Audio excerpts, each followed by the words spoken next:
समंदर के बीच बहुत सुंदर टापू था। चारों तरफ पानी से घिरा हुआ, हरियाली से लहलहाता एक सुंदर टापू, जहाँ छत्र कबीले के लोग रहते हैं। उसी कबीले में एक लड़की मिली अपने बाबा के साथ खुशी खुशी रहती थी।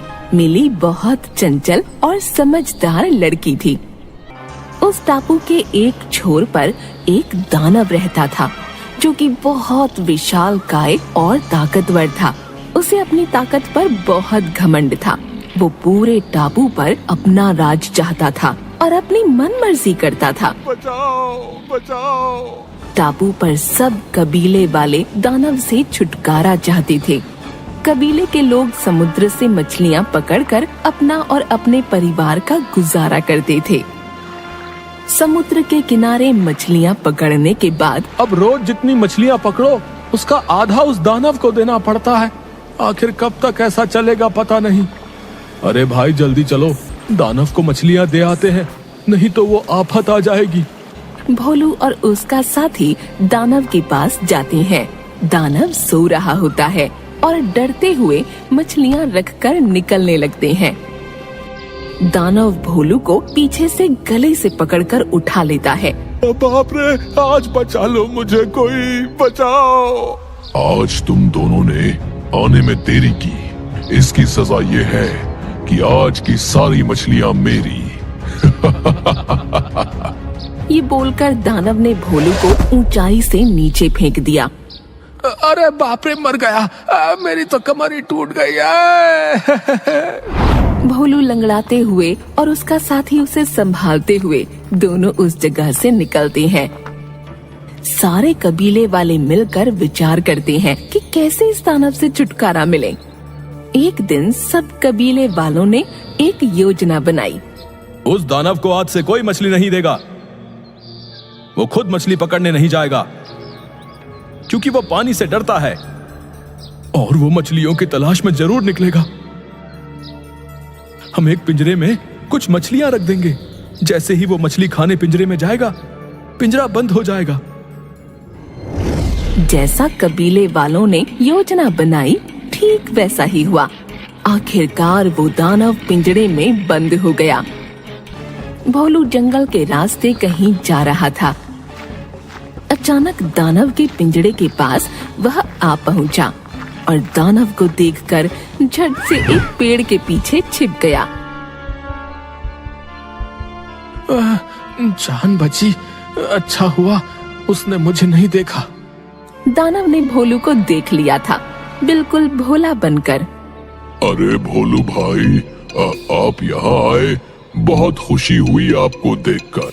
मुझे इस पिंजरे से आजाद कर दो, मैं किसी को परेशान नहीं करूँगा। नहीं नहीं, तुम बहुत घमंडी और बुरे हो। तुम सबको तंग करते हो। मैं तुम्हें नहीं खोल सकता। एक सप्ताह से भूखा हूँ, कुछ नहीं खाया। अब तो कुछ पलों का मेहमान हूँ। सोचा आजादी से पिंजरे के बाहर दो चैन की सांस ले लूं। बेचारा मरने वाला है, इसकी आखिरी इच्छा पूरी कर देता हूँ। अच्छा, ठीक है भाई, खोलता हूँ। भोलू पिंजरे का लगा कुंडा खोल देता है और दानव बाहर आ जाता है। कितने बड़े बेवकूफ हो तुम भोलू। तुमने सोच भी कैसे लिया कि मैं तुम्हें जिंदा जाने दूंगा। एक सप्ताह से भूखा हूँ, तुम्हें खाकर अपनी भूख मिटाता हूँ। अरे ऐसा मत करो, मैंने तुम्हारी मदद की और तुम मुझे खाना चाहते हो, यह बुरी बात है। देखो मुझे जाने दो। चुप करो मूर्ख, मेरा आज का भोजन तो तुम ही हो। तभी वहाँ पर अचानक से मिली आ जाती है। अरे भोलू भैया, क्या हुआ? इतना क्यों घबराए हो? अरे मिली, अच्छा हुआ तुम आ गई। देखो ना, इस दानव की मैंने मदद की, इसे पिंजरे से बाहर निकाला और अब ये मुझे ही खाना चाहता है। मिली सारा माजरा समझ गई कि भोलू भैया ने गड़बड़ कर दी है। अरे भोलू भैया, आप भी क्या बात कर रहे हैं?